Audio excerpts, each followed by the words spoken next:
Hindi ka nilikhang mahirap habang buhay. Alam mo yung pinakamahirap sa pagiging mahirap? Hindi lang gutom, kundi yung pakiramdam na wala ka ng kwenta. Dati, araw-araw ko rin tinatanong sa sarili ko, ganito ba talaga palagi? Bayad utang, tapos wala namang natitira. Pikit mata na lang sa pamasahe, kasi wala nang matitira kundi pamasahe mo na lang, tiis sa ulam, kung ano na lang matitira dyan, yung kaya mong bilhin sa tindahan, itlog, noodles, yung madaling ulamin, madaling iluto. Minsan, lutong ulam. Kung magluluto ka, mahirap kasi nga puyat ka naman. Kaya, mas malamang sa malamang, bibili ka na lang ng lutong ulam para mas madali. Tapos, makakatipid ka pa. Minsan, kakalatiin mo pa yon, yung kalati, babaunin mo pa sa trabaho. Ganun kahirap. Pero sa loob-loob ko, may boses na nagsasabi, Kap, kaya mo yan. Alam mo yung nakaka-relate dyan ng mga call center agent na kamukha ko. Yung pipilitin mong magkaroon ng incentives para bukod dun sa sweldo mo, may extra ka pa. So, napakahirap. Kasi yung pinag-uusapan dyan, KPI, incentives, para mas malaki yung ipipayout mo sa kinsenas. Then, pag sweldo na, pipila ka sa bangko, mahaba pa yung pila, inaanto ka na, nakapila ka pa.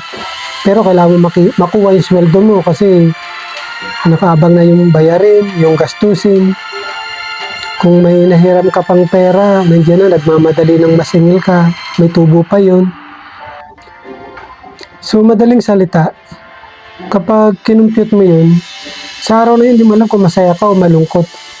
Kasi pag kinumpute mo yun sa uli, ang matitira na lang, almost yung pamasahe mo na lang ulit sa another 15 days. Yung kapiranggot na para sa pagkain mo ulit, hindi mo alam na naman kung paano pagkakasyahin yun. Kasi, yun, doon na naman ang bagsak nun sa itlog, noodles. Ganun na naman ang mangyayari.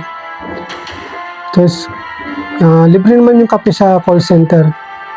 Masaya ka naman kasi nakabayad ka ng upa ng bahay, ng kuryente. Ganun umiikot yung sistema ng pera sa pagtatrabaho sa call center. Kahit hindi sa call center, ganun umiikot sa bayarin, sa gastusin. So kung nakaka-relate ka sa sinasabi ko, ang hirap, di ba? Although alam natin na mahirap, kamukha ko sa call center, delikado na sa kalusugan ko. Sa halip na natutulog na ako sa gabi, nagtatrabaho ako. Ay kaso nga, siyempre pag may edad ka na, yung call center lang naman pwedeng tumanggap sa'yo kasi overage ka na. So, minsan ina-advise ng doktor na, Ed, Kap, uminto ka na kasi baka singilin ka niyang trabaho kasi bawal talaga magtrabaho sa gabi. Mas madaling, magkasakit, magka-cancer, pero pinipilit mo. Kasi yun lang yung trabaho pwede mong pasukan.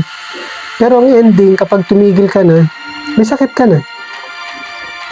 Meron namang HMO, yung benefits mo, health benefits mo na binibigay ng call center. Pero siyempre, aanin mo yun. Gusto mo bang magkasakit? Gusto mo bang gamitin yun? Ako nga, asawa ng Diyos, hanggang ngayon, hindi ako nakagamit ng HMO. Ayoko nun eh. Kasi napaka-awkward isipin na nagtrabaho ka para sa uli magkasakit. Kasi yun naman kinikita mo naman talaga, hindi mo naman talaga naiipon yun eh. Yung naiipon mo, sakit. So, araw-araw ako nag-iisip, naghahanap ng magandang sagot. Pinipilit kong mabago yung mindset ko, yung trabaho ko. Magkaroon ng pag-asa na mabago rin yung buhay ko. So, ang ginawa ko kahit pa piso-piso lang kinikita ko sa online, pinilit ko. Ginawa ko siyang pangarap, pinanindigan ko. Kung mahirap ka ngayon, hindi ka nabigo. Nagsisimula ka pa lang. Kaya huwag ka sumuko. Share mo to sa kaibigan mo para makatulong ka rin.